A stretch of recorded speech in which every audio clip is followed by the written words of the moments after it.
Mr. President, yesterday I was dismayed to hear the President of the United States suggest that a Russian invasion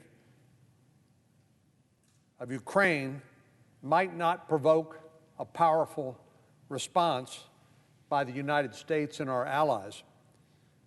Now, I'm grateful that the press secretary did issue a statement subsequently, which seemed to clarify the strong commitment that the American people, from the administration to the members of Congress, have to assist our Ukrainian allies in their efforts to deter or defeat Russian aggression.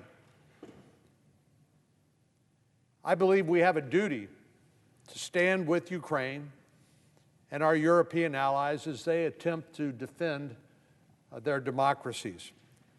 Strong language and threats of sanctions have their place, but they are not enough to deter Vladimir Putin. We need to take concrete steps to deter the likelihood of a Russian attack in any form.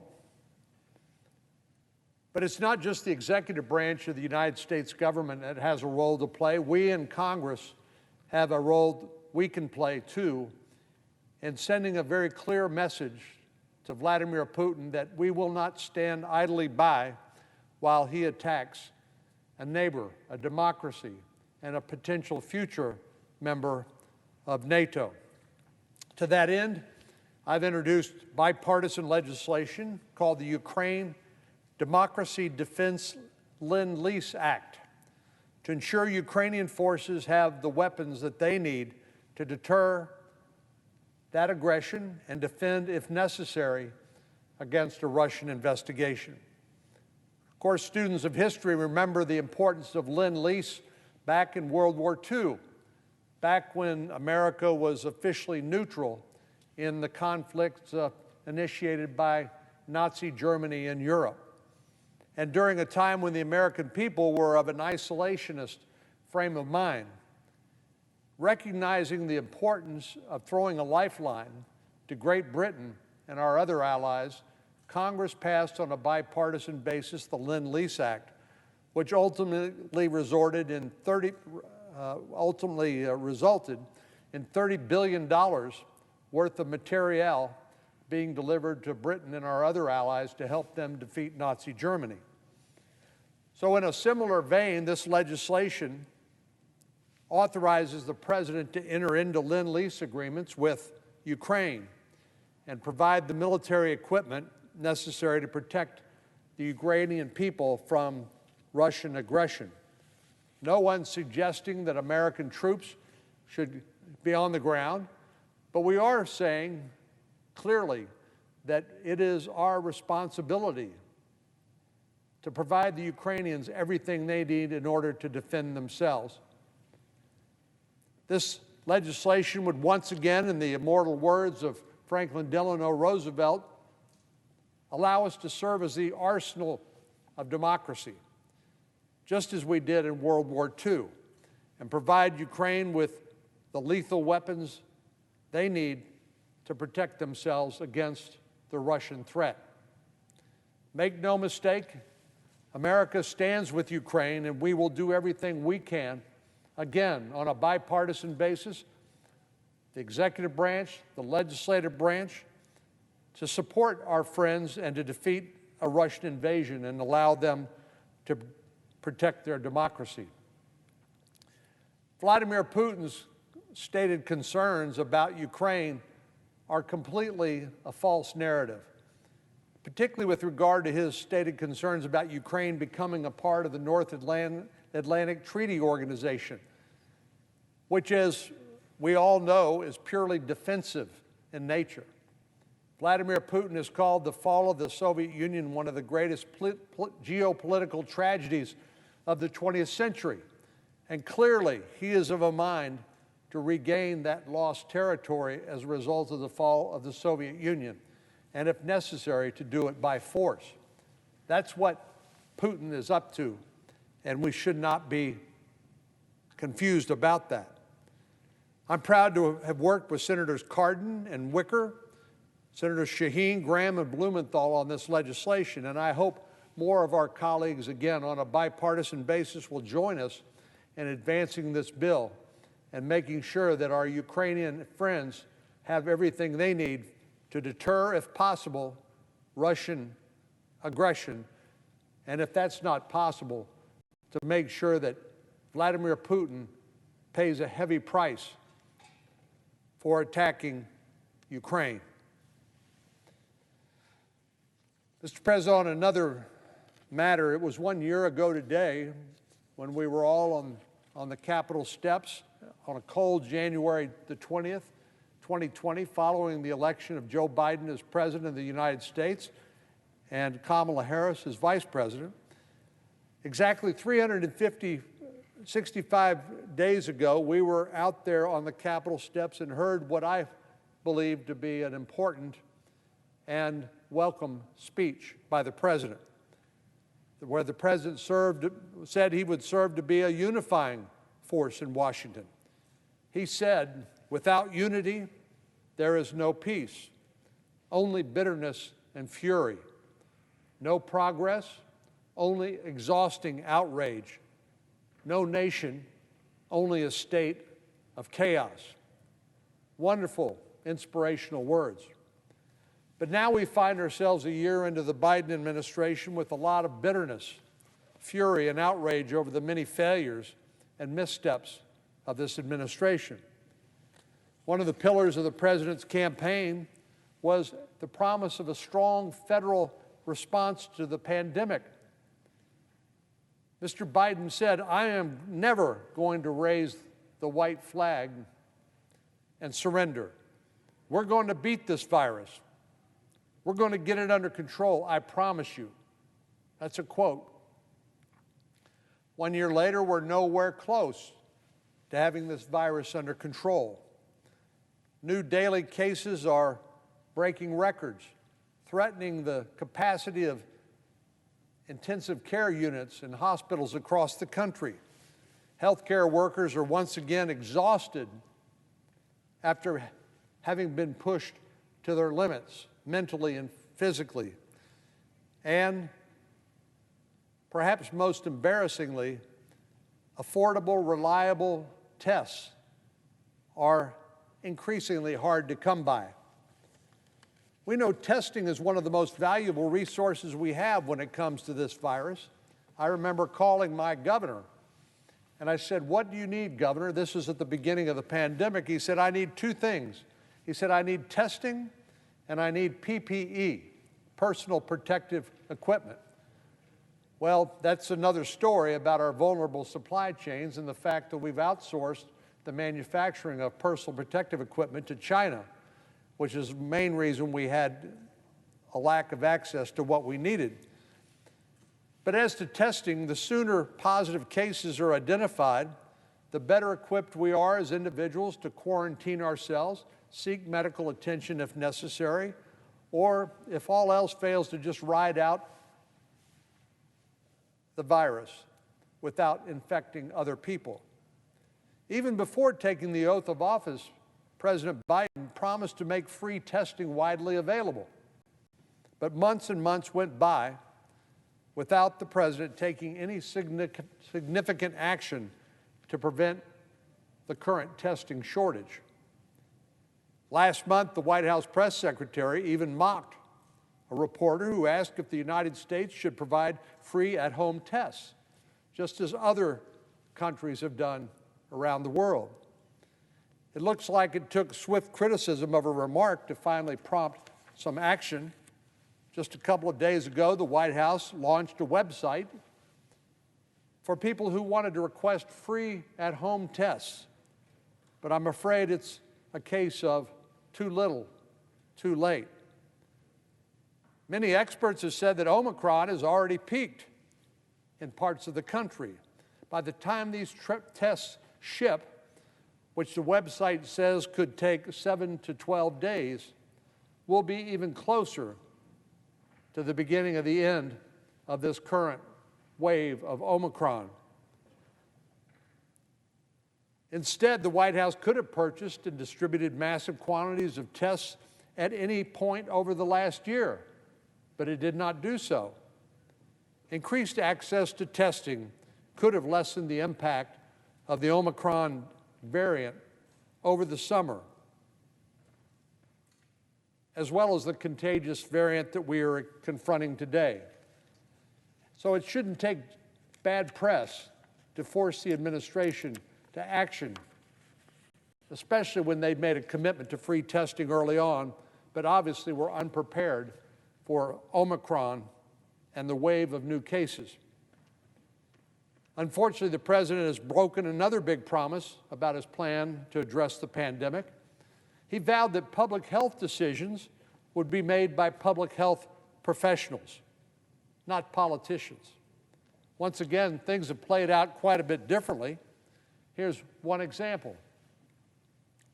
Last February, the Center for Disease Control released a report that said that schools are not a breeding ground for COVID-19, and that as long as precautions are taken, that schools could open safely.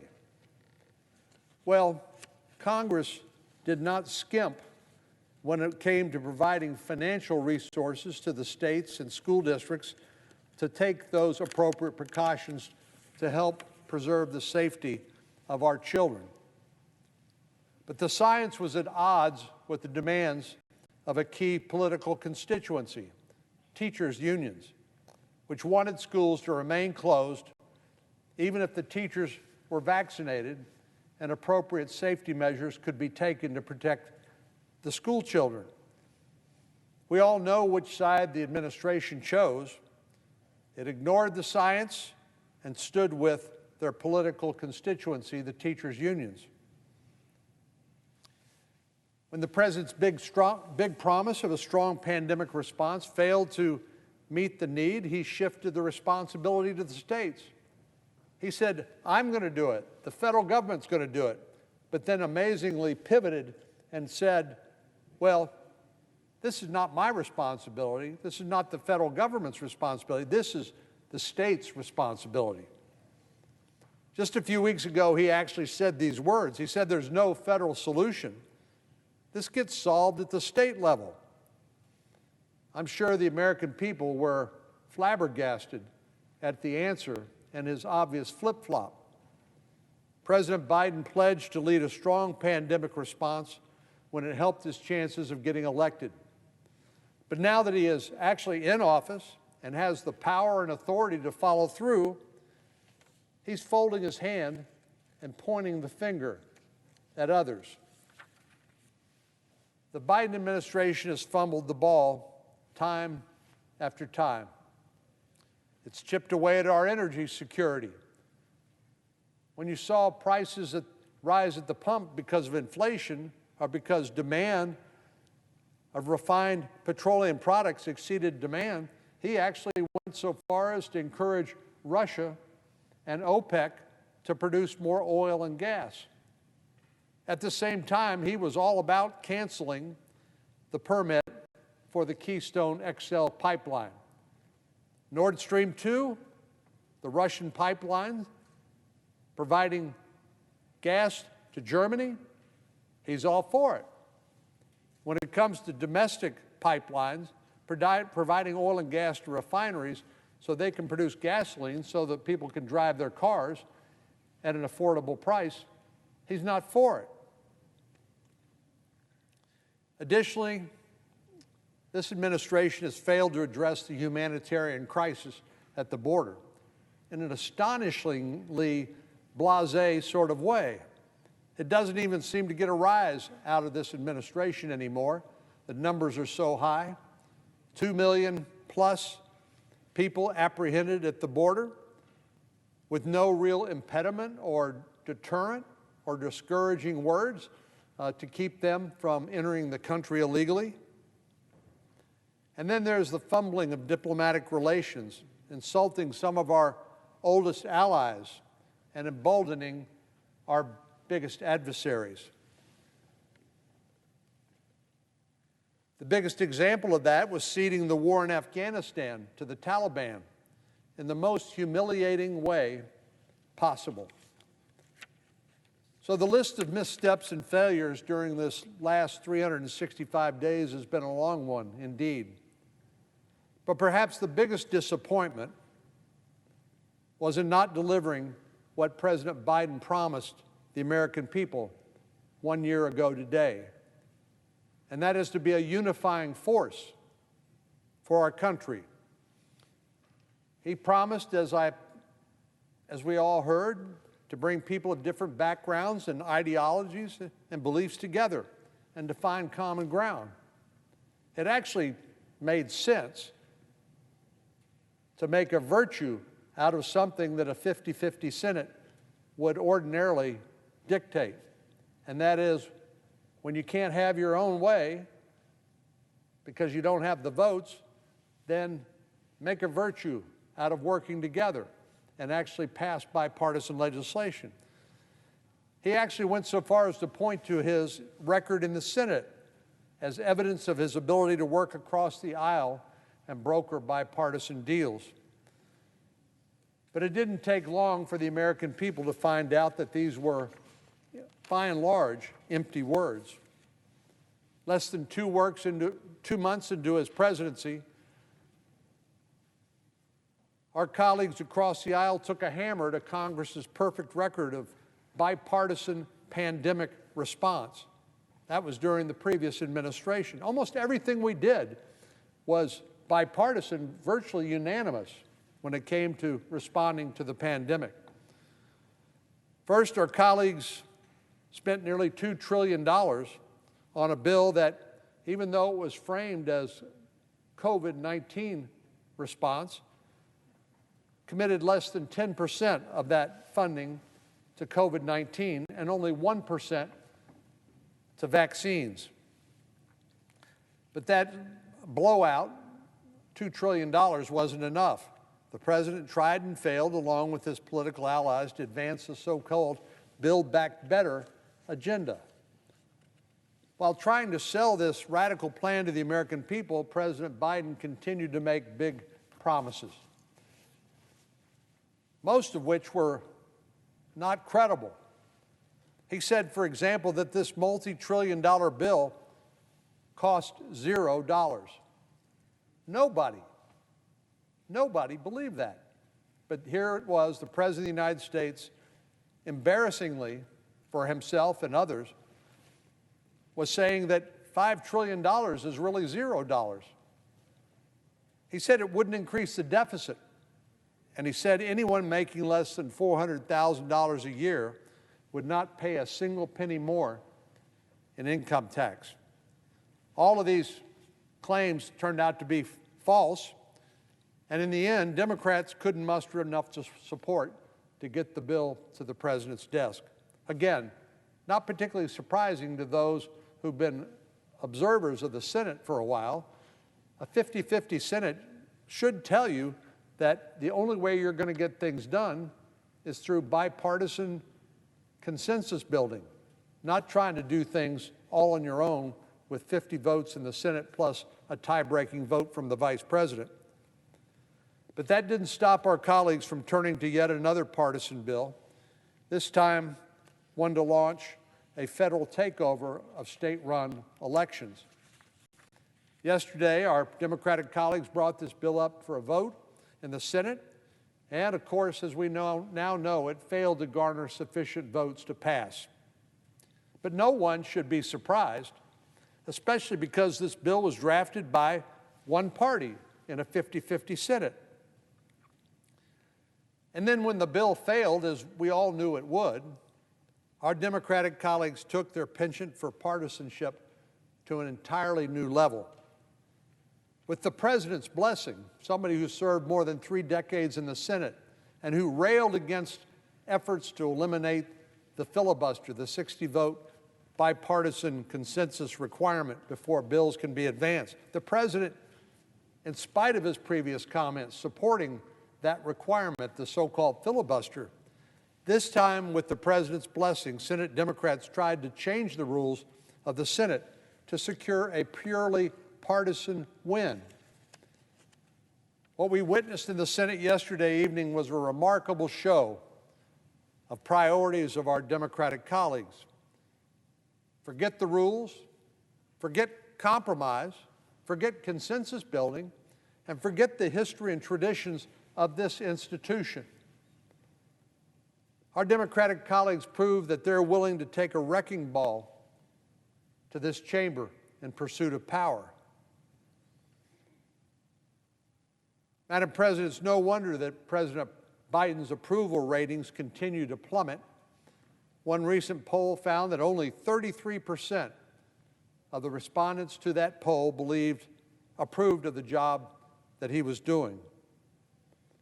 After all, after everything the President promised, and with this dismal record of actually delivering on that promise, it's hardly surprising that the American people are disappointed.